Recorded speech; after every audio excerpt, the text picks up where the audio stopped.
I have this coaching client who created a new tool for his industry. Let's just call him Guy, okay? So Guy creates this game-changing tool for his industry that makes his customers more effective, more efficient, and more profitable. It not only makes his customers more profitable, but the company that he works for, which is a Fortune 100 global company, gained $7.1 million the first year this tool was rolled out. And that was literally from April to December, so not a full year, $7.1 million. So Guy is getting tons of success and tons of recognition. In fact, he catches the attention of the top brass across the pond in Europe who come over to the United States to learn more about this tool and to work with him and to work with his customers and get to know how it works, how it's helping them, and what the heck, how did he figure out how to create this tool? And they loved it so much that they featured him in their town hall. They did a spotlight of him and his tool at their national sales meeting. And then their trade publications in that industry, they started highlighting him and featuring him in full page and multi-page spreads in their trade magazines. And so life is going great, right? I mean, everybody's happy. The customers are happy, the manufacturer is happy, the distributor's happy. Everybody's happy, right? Wrong. So here's what happened. Guy created this tool in 2020 during the pandemic when everything was shut down. And so people were just at home, they didn't have a lot to do, and he decided, this is something that I have had on my heart, and this is something I have had a vision to do for years. Well, now's the time to do it. And so he did it, and he stayed up nights, weekends, put in countless hours working to develop this tool. Then he goes to his direct supervisor, his boss, and he tells his boss about this tool, and his boss says, no, this tool will never work. But it did work. And when Guy and his tool started having success, guess what happened? His boss got jealous. His boss got the green-eyed monster, right? And so he starts micromanaging Guy. He starts showing up at places where Guy is unannounced. He does an audit of his expenses. He's trying to catch him doing something wrong instead of doing something right? And then in July of 2022, Guy's boss threatens to fire him. And he doesn't just threaten to fire him once, he threatens to fire him on average every 3 weeks from July to November of that year. And I know because I kept track of it. And then in November of 2022, between November and December, every single time Guy talked to his boss told him he was going to fire him. So the holidays come and go, January rolls around, and Guy's boss presents him with a PIP, a PIP, a performance improvement plan. For those of you who are in human resources, you know exactly what that means, right? And the very first thing on that PIP was that he was to have nothing to do with the tool he created. He couldn't talk about it, he couldn't be around it, and he couldn't use it. So Guy comes to me and he's like, Amy, what do I do? Like, this is my dream. This is what I've worked my whole life for. This is my way of giving back to my industry and helping people. What do I do? And I said, well, Guy, is it helping your customers? And he said, yeah, it's helping them. He listed all the ways it's helping them. And I said, is it helping your employer, the manufacturer? Is it helping the distributors? He said, Amy, it's helping everybody. And I said, Guy, do you believe in this tool? He said, it's my passion. Absolutely, I believe in it. So I did what no coach should ever do. I got in his face and I said, Guy, you will resign from your job and you will resign today. Don't you let them fire you. You will resign today. Then I grabbed his laptop and I typed out a resignation letter and I hit send. Yeah. So what we knew would happen happened. The distributor picked him up. The distributor is actually the one who backed his idea and built it and licensed it and all of that good stuff because his boss didn't believe in it. And our attorney over here, we can have a talk about how all that worked out. The distributor owns the tool, not the manufacturer, because of some things that happened. But so the distributor picked him up, That first year, I told you 7.1 million. That was in 2021. 2022, they made 24.7 million in new business off of this tool. So today, that boss who threatened to fire Guy has to come to Guy to get approval to use that tool. Right? And now, as of last month, he is over their entire sales enablement team that leads the sales strategy for the entire organization. By the way, Guy's name is Larry Pechecak. Hi, I'm Amy Pechecak. That story always makes me emotional. That's my husband. And I lived that with him. And I saw what it did to him physically, emotionally, his health. I saw the challenges and the struggles that he endured during those years. And it's the exact reason why I created the company that I created. You see, I had my own toxic work environment. My first career as a teacher, I taught most of my career 8th grade math. But then when I first went to corporate America, I worked for a software company, and I eventually was over their entire training, learning, and development department. And my boss was our president, and our president was a tyrant, y'all. He would come down out of his ivory tower into the customer service part of our corporate location, which was probably about one of these partitions, and they had cubicles all around, right? And so they were helping customers. They were on the phone and doing technical support for customers. And if anybody was out of their chair, like if they had to go to the bathroom or if they had to go get water or coffee, or maybe they were just going to talk to somebody to ask a question about information they needed to help their customer, if he saw them out of their chair, he would yell obscenities towards them. Get your blankety butt back in your seat in front of the whole room.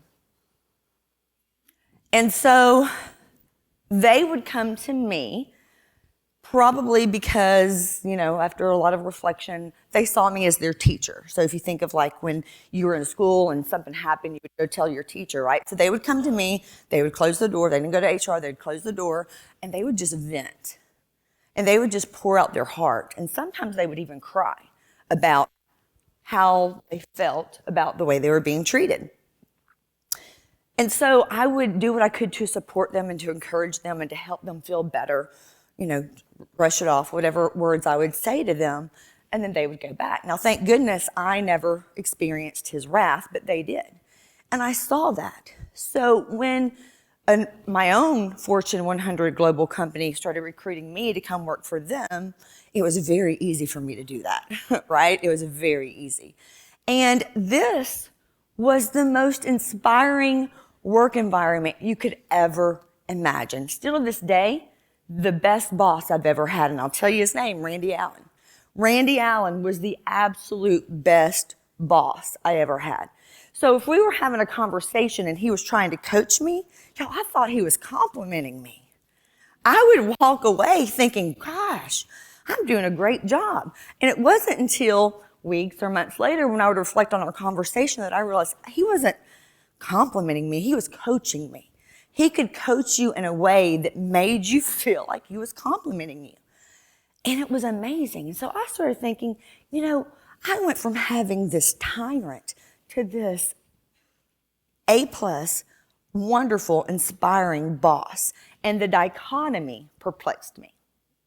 And so this is when my curiosity changed the course of my life. I was so curious about human behavior and what makes us act in the way that we do, that at the time I was working for a publisher. You might have heard of them, McGraw-Hill Education. They had the little red square, the red cube on the side of your textbooks all through school. I worked in the higher ed side. So I had access to all of their books that they published, right? So all of their psychology books, all of their business books. I read everything I could get my hands on leadership and management and on psychology and human behavior. I read every single psychology book that we published. Not only that, I had to some of the greatest subject matter experts at some of the largest universities in the United States. And so I would pick their brains and I would talk to them and I would just listen and learn. And I read and I listened to podcasts and I watched YouTube videos and I did everything I could to learn as much as I could about psychology, human behavior, neuroscience, and leadership. And so with all of this work that I did, what I found was there absolutely is something that triggers the difference between a good leader and a positive leader. And so we're going to talk about some of that today. What I came to the conclusion of is there is one thing. And what is that one thing that has the most significant impact on the success of your team? What do you think that one thing is? Listening, trust, psychological security. Hey, never heard that one. That's good. So I'll tell you what that one thing is. It's literally you. It's you. And at this point, I could just walk off stage and be done. The message, that's it. You are the one thing that will have the biggest impact on your team and your organization. So you literally get to choose if your impact is going to be positive or negative by the way you interact with people, by the way you talk to them, by the way you treat them, and literally by your mindset. You see, there's this thing that Cassandra, where are you, Cassandra? Is she in here? That Cassandra taught me, well, she taught me the phrase, and I loved it, and it's leadership wake. As a leader, you're going to leave a wake behind you, much like the boats that we were on last night led a wake. And what was fun, the reason our captain was the best is because he took us on an additional little tour after we got there. We had some more time. We got to ride around a little bit more. But what we saw some of those other boats that you guys were on coming back, right? Leaving. And some of them were playing and they were kind of zigzagging around. And that wake could have impacted us had our captain not been amazing and avoided them. But that's a wake. So you get to decide if your wake is going to be positive or negative, if it's going to be productive or destructive. You get to make that choice. And so today we're going to be talking about this, that your hidden weapon is emotional intelligence. Now, emotional intelligence has been talked about for at least 15 years in leadership spaces, right? Probably a lot. So why are we talking about it again today? It's because people might have the head knowledge, but do they have the heart knowledge? We're still talking about it because not everybody is implementing the things that they're learning about emotional intelligence. And so we're not going to get into the weeds with it, but we are going to talk about our emotions and how that impacts the relationships around us. So the first thing is that I'm going to show you guys some stats, obviously. For those of you who are the analytical type, we have some stats for you. And the first one is 90%. And this is that, did you know 90% of top performers, so think about the top performers at your organization, 90% of them likely have a high level of emotional intelligence, a high positive level of emotional intelligence. And teams that have leaders with a high level of emotional intelligence, they have 4 times the profitability on average. So they make 4 times more on average than those that don't. How much of your success is linked to high EQ? Anybody ever thought about that? It's over half. It's 60% about that they guesstimate or estimate that your success is linked to emotional intelligence. But how many leaders exhibit traits that are linked to high EQ? And when I talk about leaders, I'm kind of talking about upper management. How many people in upper management exhibit traits linked to high emotional intelligence? That number's 22%. So we've been talking about it for 15 years, yet only 22% of our leaders are exhibiting the traits that are linked to people are associated with people who have high emotional intelligence. Isn't that crazy? That's crazy. All right, so leaders, they're the ones who set the tone and the culture for the organization. True? True? It starts at the top. Those of you who are at the top, you're the ones who set the tone and the culture of your organization. So the number one factor of whether you have a positive, productive team or not is you. There's a study that I learned about, and it's talking about professional success. Now, this is across all industries and in all job roles, okay? So it's a Carnegie Foundation research. What they found was that when you're looking at what it takes for a person to be successful, and talking about learning and development, which is my space, that 15% of your success is attributed to the technical skills that you have. But 85%, what's that? It's your human skills, how you interact with people, your communication, right? If they can trust you, if you're inspiring, your attitude, your mindset. Now, granted, that 15% is the foundation. It has to be there before the human skills come into play. So the 15% is the foundation, but everything after that is literally depending on you and what you decide to do. And I'll give you an example to prove it. Anybody know who Sheldon is? Yeah, Sheldon, right? So Sheldon, those of you who don't know, he was on a show called like Third Planet. What was it called? Yeah, The Big Bang Theory. That's right. The Big Bang Theory. So Sheldon on the Big Bang Theory, he's like a professor at a college and super, super smart guy, but he has like no human skills, right? I mean, like none. And in fact, when he gave a class, now see all these stories, I didn't watch it. I don't watch a lot of TV. I've heard these stories, but I'm regurgitating what I've heard. So if I'm wrong, I'm sorry. But he signed up to give a class one time. The only people who signed up for his class were his friends because of his personality, right? So do you think Sheldon would ever be able to be the president of his university? Absolutely not. Because as smart as he is, without the human skills, he's never going to be able to rise in his career. True? Now, what's interesting is look at this other bar over here. Most companies spend 95% of their training budget on technical skills and 5% on human skills. When truly it's 85% of the skills, the 5% that they budget for human skills accounts for 85% of their success. Isn't that crazy? That's crazy. Technical skills have to be there. They have to be the foundation. Beyond that, it's how you interact with people. So let's look at it a different way. Technical skills, human skills. This is what makes up your success. All right? So here's another interesting stat. A lot of leaders, they say they value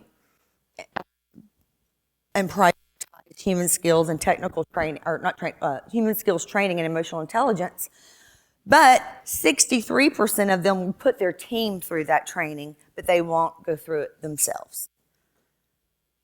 It's for thee, not for me. True? Right?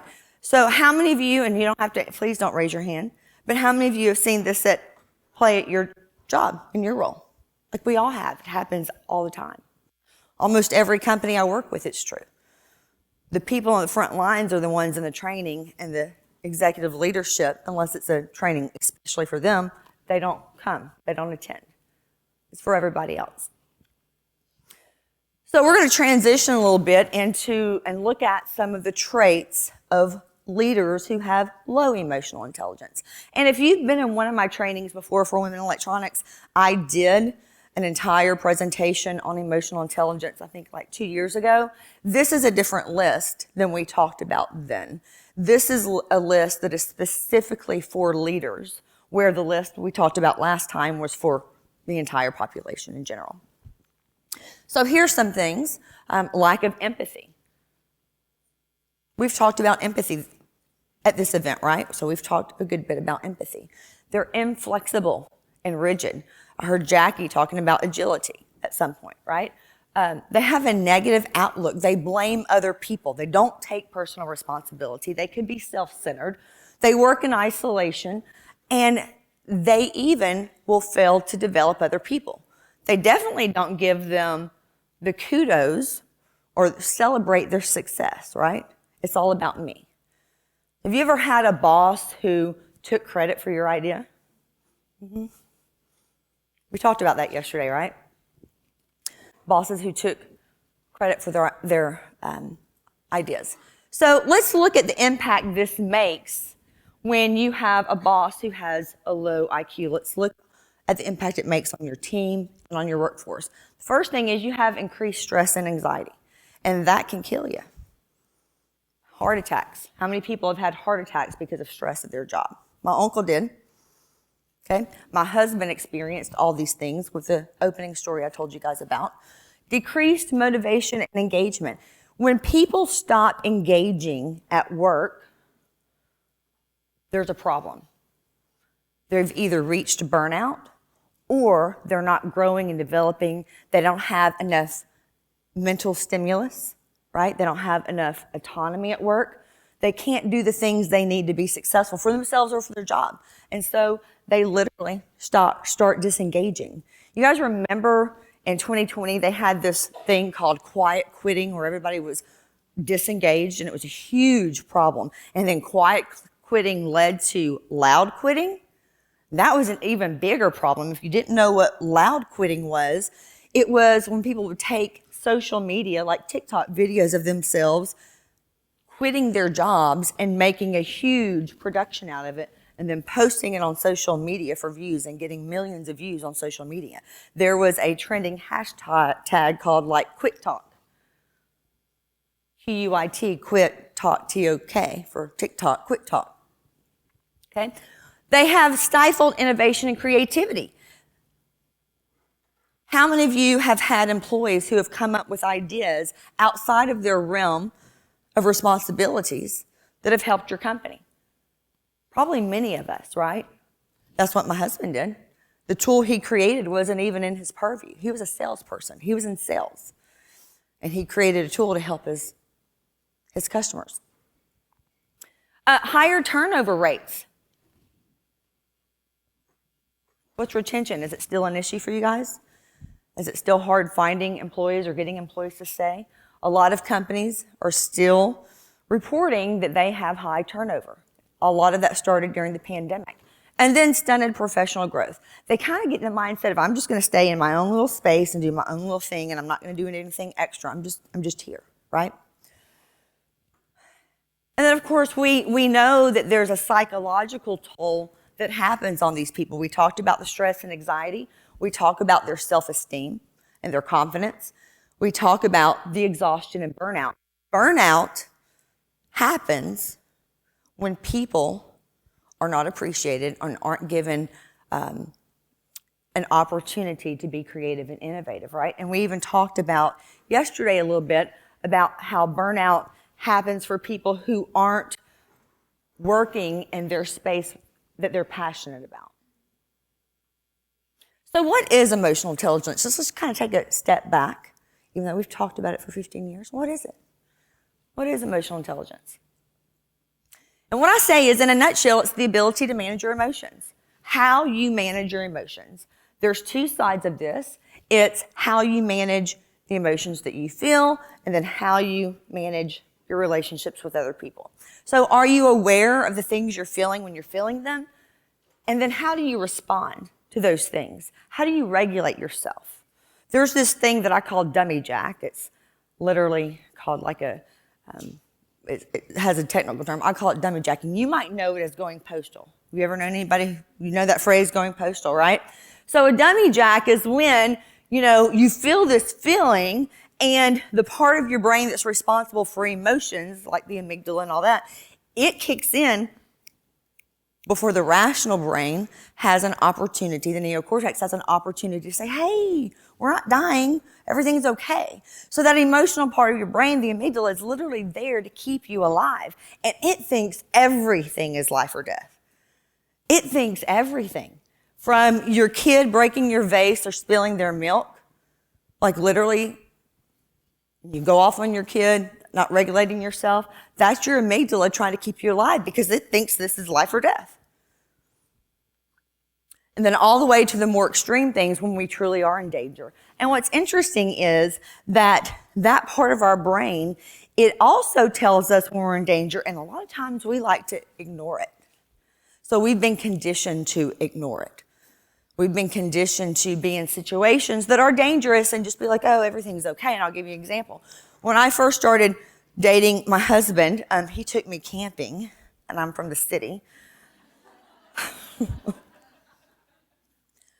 It was cold one night when he proposed to me, and I would never be caught dead wearing camo, but I was wearing his camo jacket because I was cold, and he proposed to me in a camo jacket. Yeah, I get to live with that the rest of my life.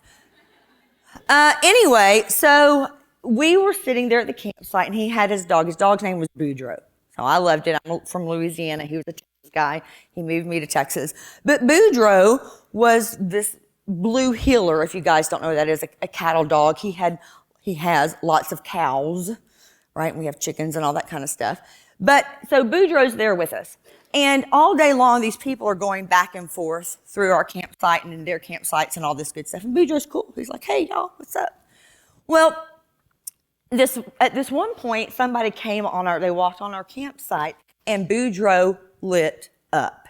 He got pissed. The back of his hair stood up. His teeth showed. He was growling and he was barking. And he was showing all of the signs that, hey, there's something wrong here. You see, dogs, when they sense danger, they respond. But oftentimes, we say, oh, I want to be polite. I don't want to be seen as somebody who makes a big deal. And I'm not saying make a big deal of things, but what I am saying is there's a lot of times when we suppress our emotions. But the ability to self-regulate, that means knowing how to respond appropriately. So not overreacting to a situation, but also not underreacting to a situation. And then there's another part that's internal about motivation. How motivated are you? How motivated are you to get better? How motivated are you to improve? How motivated are you to continue learning and developing and growing as an individual? Then on the flip side, it's how we handle our relationships with other people, the interpersonal relationships, those human skills, right? Knowing that there's a circle of things that we can control in our life. We can control our words. We can control our thoughts. We can control our actions, but I can't control yours, can I? I can control how I respond to you, but I can't control what you say. I can't control what you think about me, and I can't control what you say to me. The only thing I can control is how I respond back, and that's what I have to be responsible for. So empathy and social skills. Now with that, let's look at a list of traits of those leaders who have high emotional intelligence. So when you have leaders who have a high level of emotional intelligence, they exhibit those emotional intelligence traits, which is self-awareness and self-regulation, right? Some of the things we just thought about or talked about. Empathetic, so they show empathy. They inspire and motivate people to be better, like Randy Allen did for me. High emotional intelligence leaders. They reflect on conversations. They reflect on their year. They reflect on their week. They reflect on different situations, and then they adapt and revise their approach accordingly. They have a positive outlook. They have self-control. They're transparent with their teams. Communication's a huge deal, right? I often say you can't communicate too much. And there's different modes and methods of communication, and using the appropriate outlet or technology or tool to communicate makes all the difference. But they're transparent and they communicate. Then they collaborate. They know that they don't want to be known, or they don't even want to be the smartest person in the room. They want a room full of people who have different perspectives and different life experiences and different areas of expertise to help them make the best decisions to move forward. And if you think about any commander-in-chief, any president of the United States we've ever had or ever will have, what do they have around them? They have some of the best subject matter experts in the world, right? They have people who specialize in the military or in finance, global relations. So they have all these subject matter experts around them. They don't have to know everything, but they depend on the people around them who are the expert in that area to help them make a decision. Collaboration. We can do the same thing with our teams. All right. And then they have this mindset where they do prioritize growth and development. So the technical skills, yes, but the human interpersonal skills as well. All right. And so the impact of a high EQ leader is going to be, you're going to have more teamwork, right? You're going to grow a team. The crazy thing is my husband at the company he's at now, they've been in business for almost 100 years. And what his boss, who is their CEO, told him was that he has the best team, the most congealed team that they've ever had at that company since he's been a part of it. Now, I'll take a little of that credit. No, I'm just kidding. But this is what I do for a living, right? So he's my test dummy. He gets to hear everything, right? They have resilience when things aren't, we make plans, but they don't have to be set in stone. They're just kind of giving us direction so we know the direction we're going. But if something comes along, that doesn't mean we have to fight all these exterior forces. We kind of just adapt and maybe go a little direct, change paths to get to where we're going. That's resilience. And then growth. They want to grow themselves, but they also want to grow everyone around them. And that ultimately leads to those results. That 4 times higher profitability on average. So on the other side of this, there's complacency. And this is a big problem when people become leaders or when they feel like they've made it. So a lot of times when people feel like they've made it and they've gone to the highest levels of their organization, they become complacent. So they might not be motivated to grow anymore. I'm not saying motivated at all. They're just not motivated to grow. They're not motivated to do things different. They have the mindset of, hey, we've always done it this way. Why change? We can keep doing it this way, even though the world is completely different from when they started their career. The world's changed.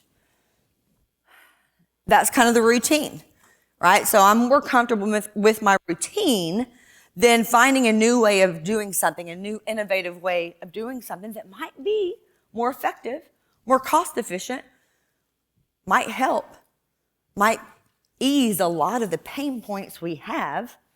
But no, it's easier just to keep doing what we've always done. And then they avoid challenges. This is kind of 2 parts to this. So they're going to avoid some things that are hard. Again, new technology comes in that we're going to use. We're going to redo the entire company. We're going to go to this new CRM or whatever the case is. But also, they may avoid people who challenge their mindset and keep them from having a seat at the table, right? They want groupthink. They want people around them who are going to do the confirmation or affinity bias that Dr. Sean kind of talked about. So they don't want people challenging them or their authority. And then finally, there's a decline in performance. Not even if it might not even be them, it might be their direct reports. Then that impacts them. So there's a company that I work with, and I've worked with since day one of me starting my company.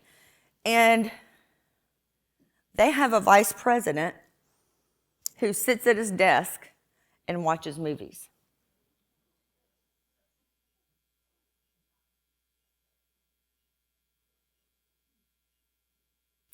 The sales coordinator does his job, works across the hall, can see him through their glass windows.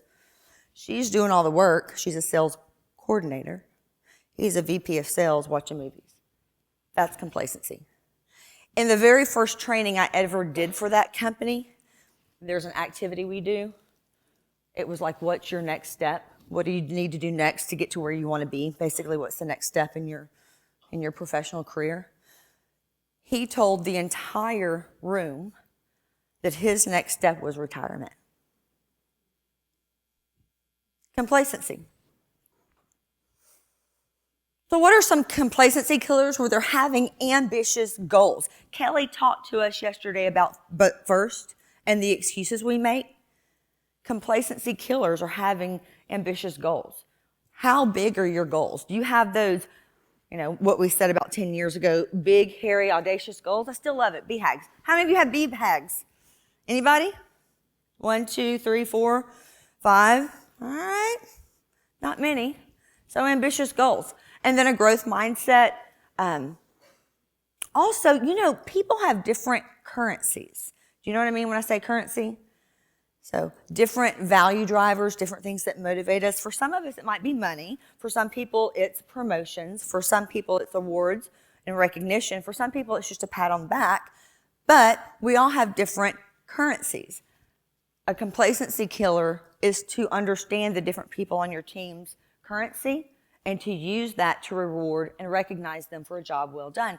And when you compliment them, it's not just like, let's see. Great job. You did so good today. Proud of you.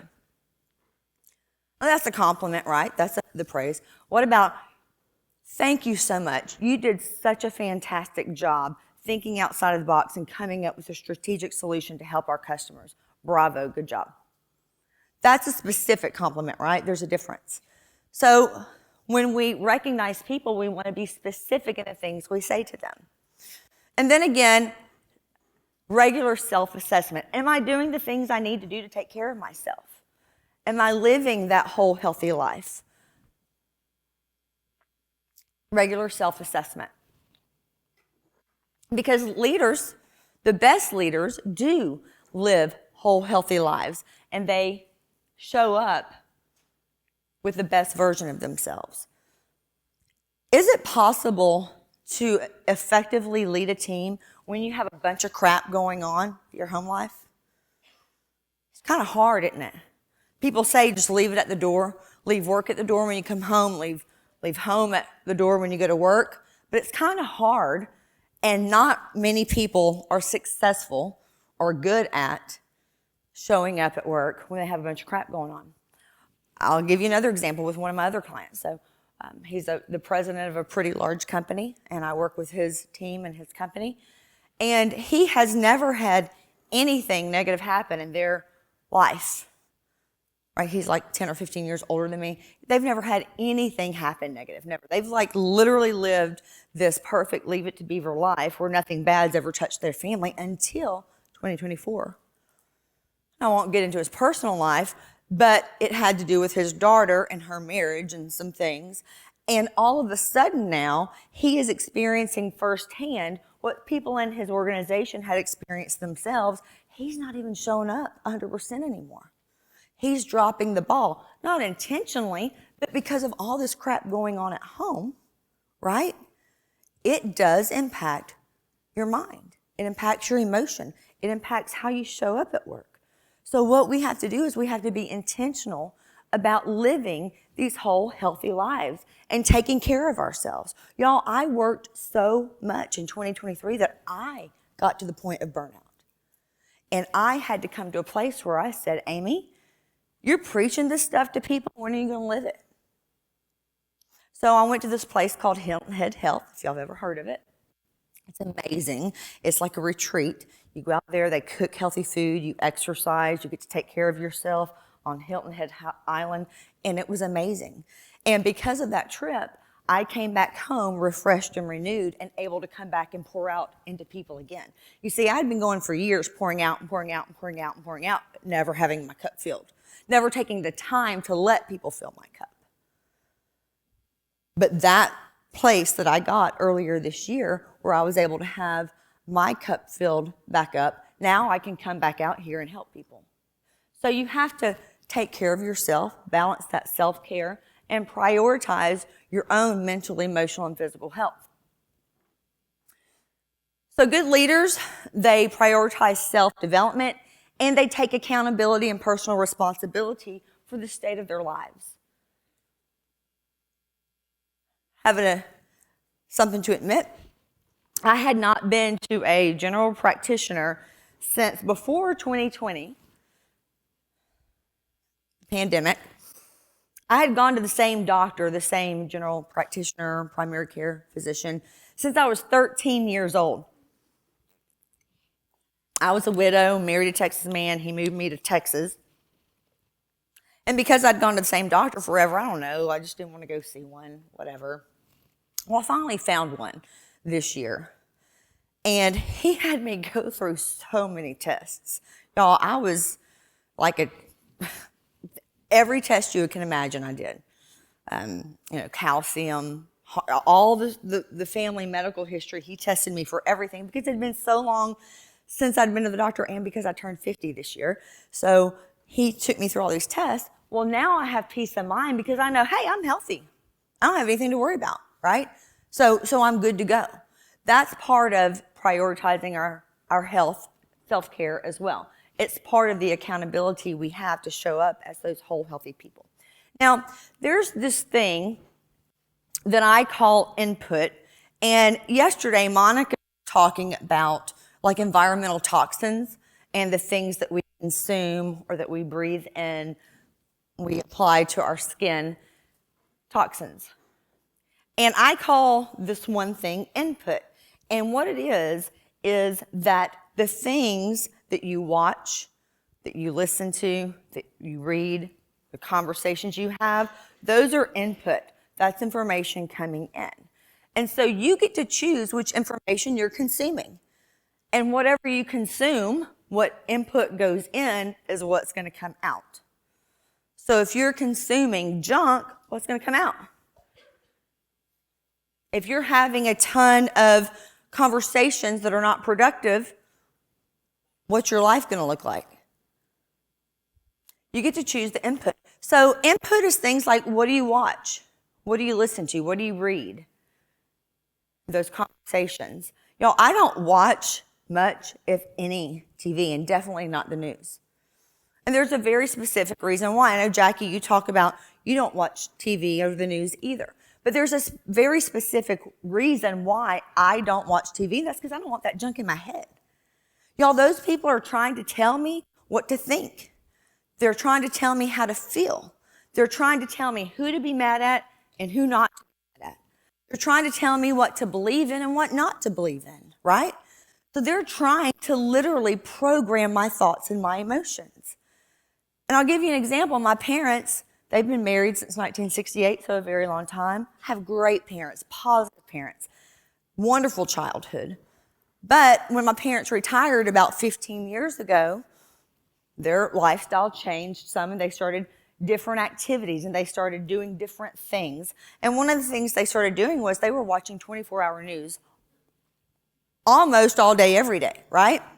And I won't tell you which side of the aisle they're on because it doesn't matter. It would be the same result anyway. But every time I go talk to them or go see them, have a conversation with them, go to their house, they are so pissed. They are. And they're pissed about things that they never cared about last week. And it's because somebody told them to be mad. Right? They're trying to tell you how to feel. And they're doing a dang good job of it. And if you don't believe me, get on any social media, any one you want, choose the one. Go look at a post that, let's say, a news station, your local news station puts out. And then go read the comments. And what you're going to find is there's somebody in your hometown who is arguing hours with somebody from North Dakota that they've never met, never will, because they're trying to get that they're right. I'm right, you're wrong. I'm going to fight with you until the death the news told me to.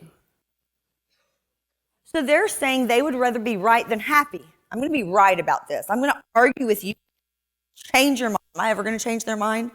No, but I'm going to argue with you until you change your mind because I'm right.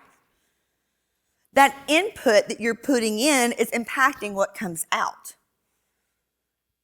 So have you ever considered your input? Have you ever considered what you're consuming? This is what we're about to do. So we have an activity. And on your tables, kind of in the front, there's a pile of papers that looks somewhat like this. It says, what's the input?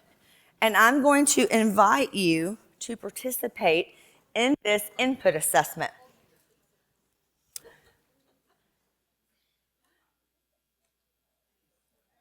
Now, before you get started, I want to tell you a couple things about this.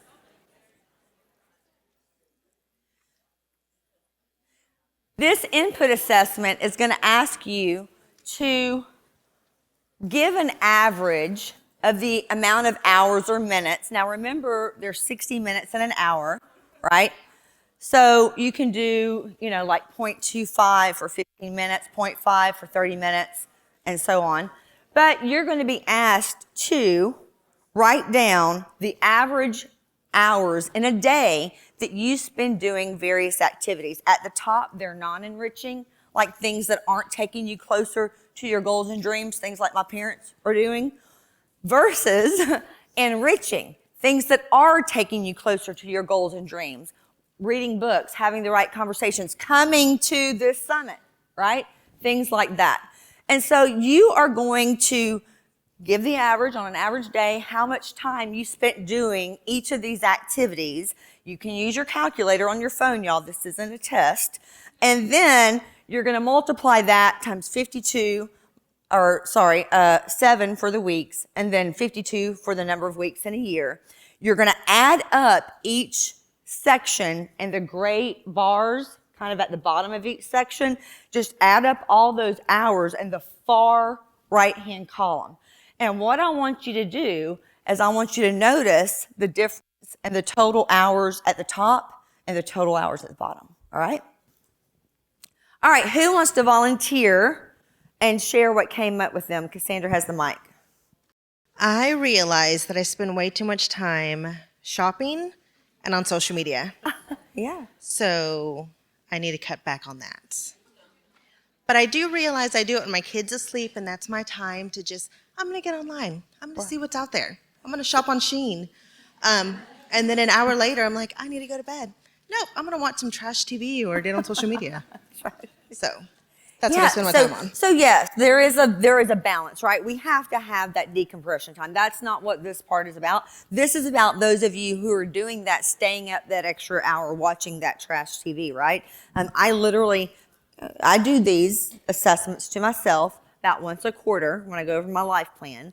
And the last time I did it, the beginning of this quarter, I realized that I too was spending too much time on social media because I was numbing out and decompressing through TikTok. I took all that social media off my phone for at least this next quarter. So to have some healthy boundaries around that, right? Okay, right here. Well, it's pretty eye-opening to me because I think the pandemic was the pivotal point of inflection for me.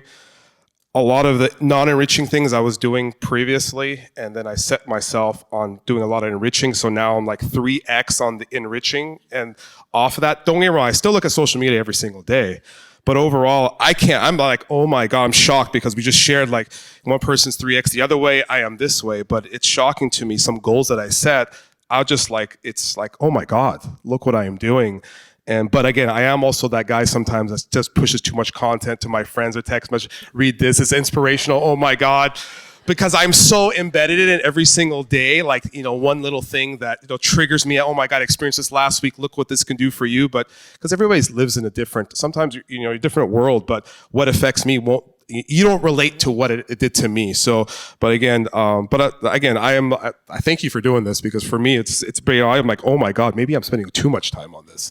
But, yeah, but it's good. Right? Yeah. Yeah. Optimism and always positive. I think that's what's brought it to me. It's like, you're always positive. Everything's going down. I'm like, yeah, because I have to have those. You always have that voice in your head. And I think I've learned to train the voice in my head that even under duress, you always have to look at the optimism of looking forward, because what happened in the back, it's not going to help you. So keep that positivity because, You think what you think what you are. That's for me that's really what has changed, the positivity. And sometimes I am too positive in a certain situation, but that's really what it's done for me. And I'll Yeah. speak to it for a second too. So a lot of our population has become dopamine addicted, right? So we're chasing that next hit, that next dopamine hit. Once you fast from it, let's just say, like take it off your phone.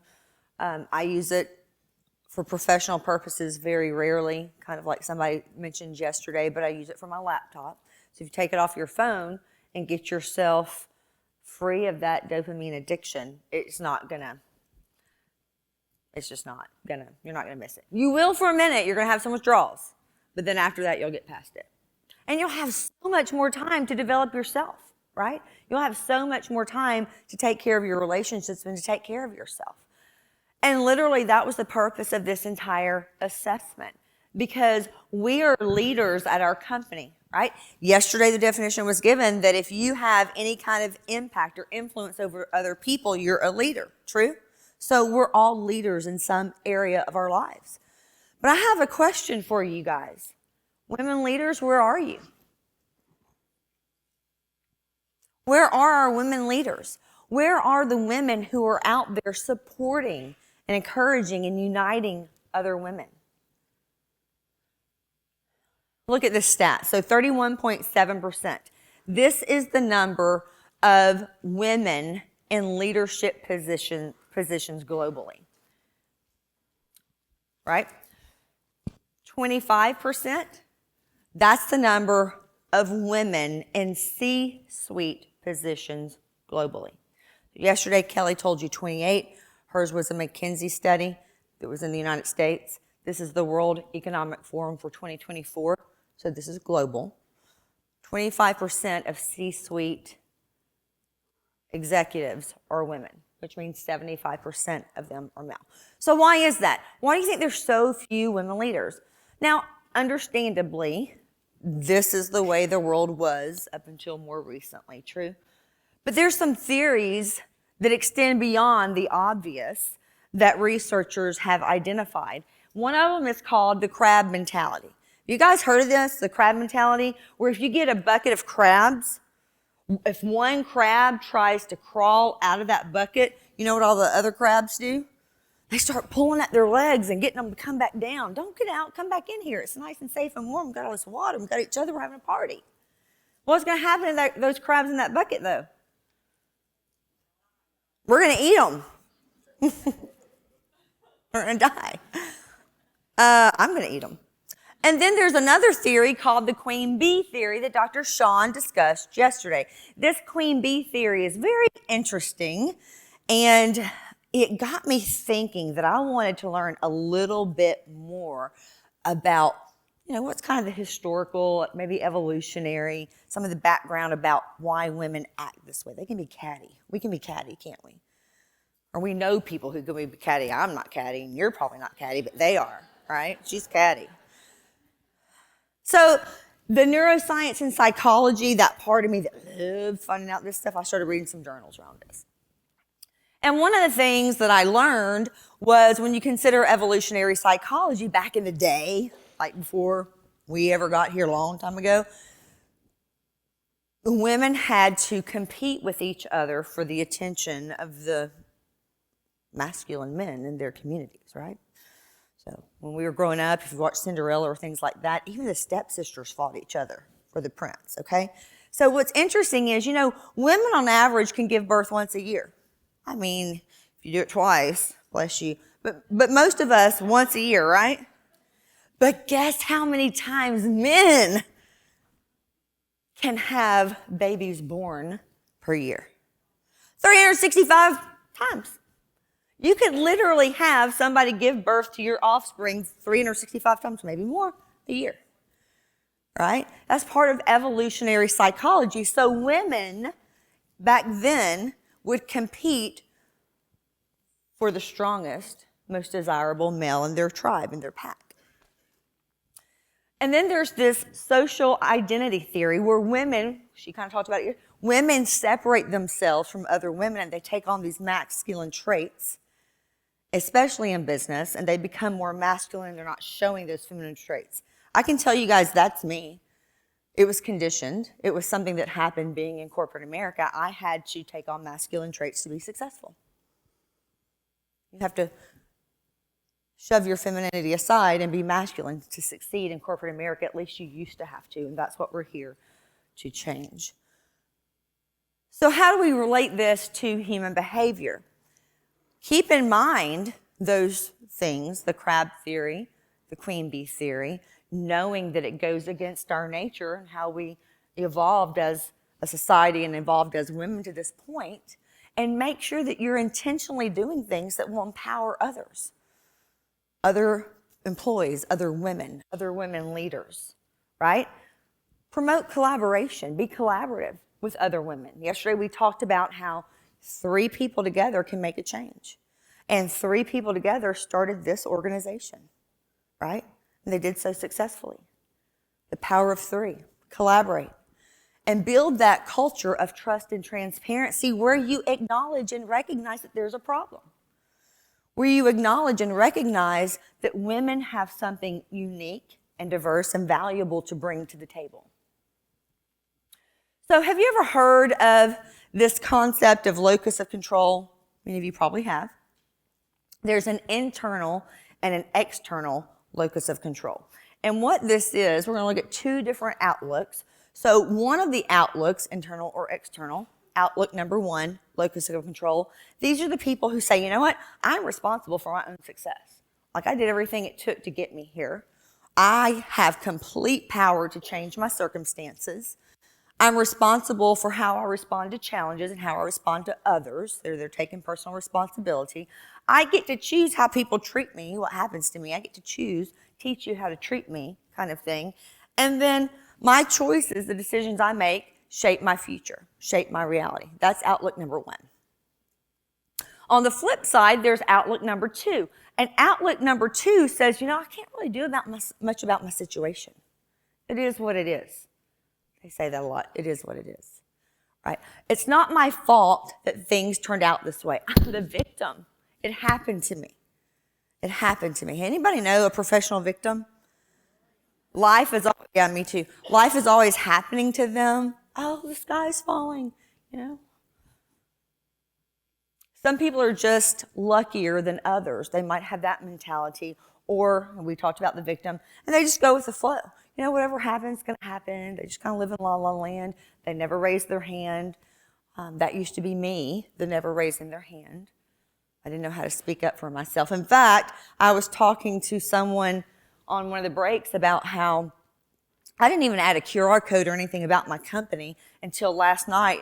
And I was like, oh, everybody else is doing it because I don't even think about promoting my company. That's a problem, right? That's a big problem. But I would rather come here and help y'all than make you think I'm here for me.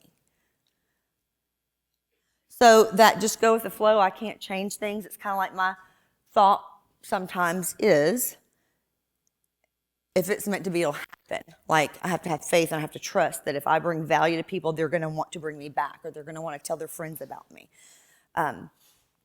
But the locus of control, there's internal and there's external.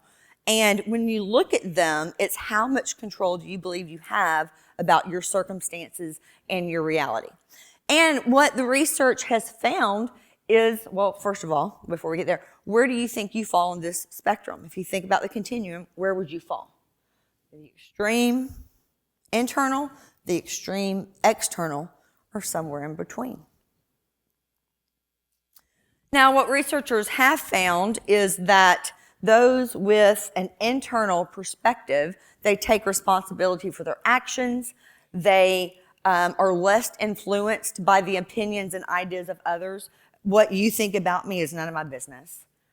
Right? If you think I'm an idiot, okay, I don't need to know that, and I can't let it impact my life. They work hard to achieve the things they want, and they report in studies and in research, they report being happier and more independent. Now, those with the external, where everything happens to me, they blame everybody else for their circumstances. They blame their parents for not providing them a wealthier or more socially higher up on the ladder upbringing, right? They had to,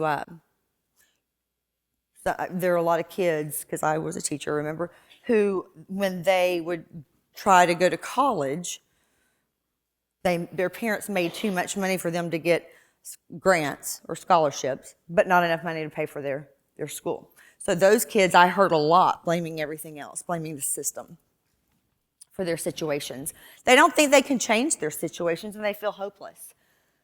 So here's the end result of a lot of research that's been done around this, is that those people who have more of a balanced perspective, so they understand that they're responsible for some things and some things literally are outside of their control, they're usually the healthier people, the healthier, happier, well-balanced people. Now, interestingly, successful people, guess where they fall? More towards the I have personal responsibility and I'm going to make an impact on my life and the things that happen. So the successful people, they take the proactive approach and they take initiative and they speak up. When they want a seat at the table, they speak up. When they want a promotion, they speak up. When they want more responsibility, they speak up about things that they want to do. They don't just sit back and wait for somebody to pick them. Because you know what? Chances are nobody's ever going to pick you. You have to take the initiative and say what you want to do next. Where are you going? And then they're motivated, they're persistent. They don't just do it for a minute and then give up, right? They keep doing it and doing it and doing it. And they're adaptable, they're agile. They solve problems as they arise. Now think about this. You've heard of the scarcity mindset. Do you think that's connected to the locus of control? Let's take a look. So scarcity mindset is where it says, as a female, if she gets that promotion, there's one less spot for me. That's a scarcity mindset. There's only a certain number of things that can happen good. There's only a certain amount of good that can happen. And if she gets it, I'm not.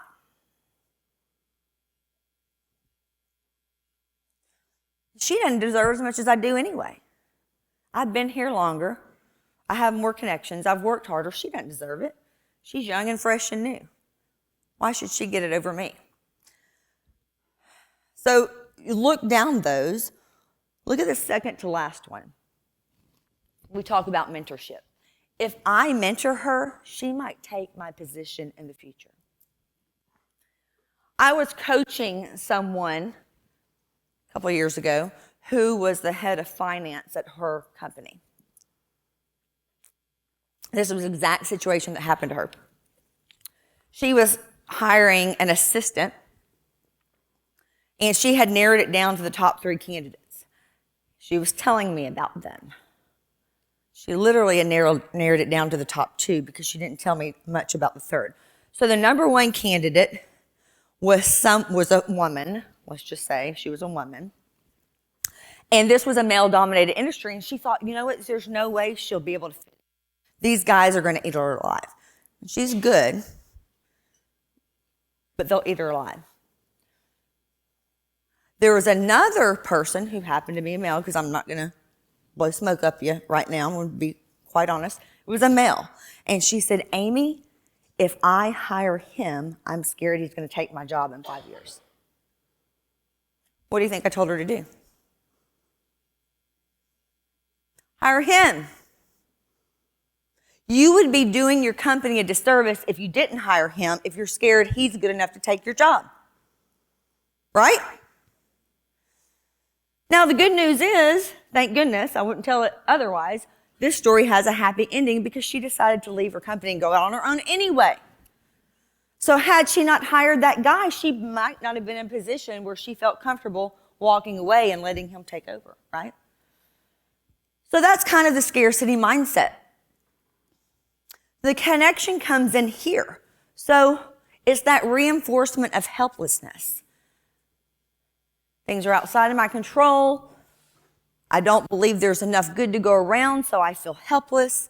I'm going to avoid responsibility. I'm going to be passive in my decision making, so I'm just going to go with the flow.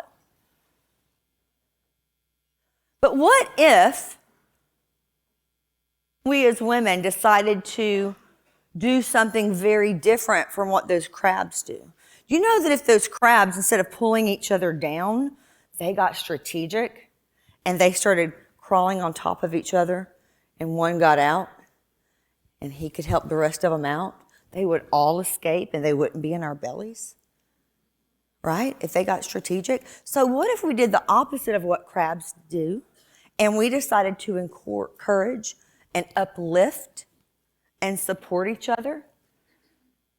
And like we've been talking about, we became advocates for one another, and we celebrated their successes instead of being catty and keeping them down. What if? What would happen? You know, you guys are leaders in this industry. You're here for a reason. You came for a reason. And yes, many of you already believe in growth and development, or you wouldn't be here. So you have an opportunity to be a part of systemic change in this organization and within your communities.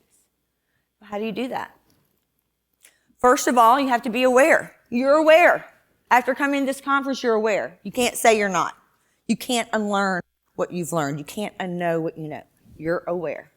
So now you get to go back and you get to advocate for one another. You get to advocate for those women on your teams and in your organization, and you get to take action. Woo, where do we go? So here's a quote by Sheryl Sandberg. She's an executive at Meta, if you're not familiar with her. She said, "We need women at all levels, including the top, to change the dynamic, to reshape the conversation, to make sure women's voices are heard and heeded, not overlooked and ignored like we talked about at our table yesterday." True? Right? So here's the thing. It starts with you.